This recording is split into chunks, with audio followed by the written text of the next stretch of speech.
Hey everyone, Jaden here at Dyco Ventures. Today I want to show you our truck toolboxes.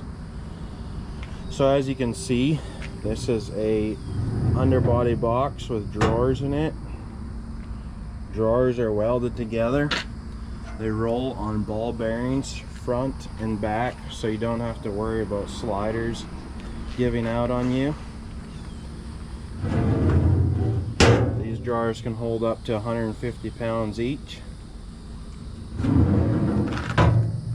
They are welded together front and back. On the lid we have weather stripping all the way around, heavy duty door stop, and then we have a compression latch that tightly seals the door against moisture and dust.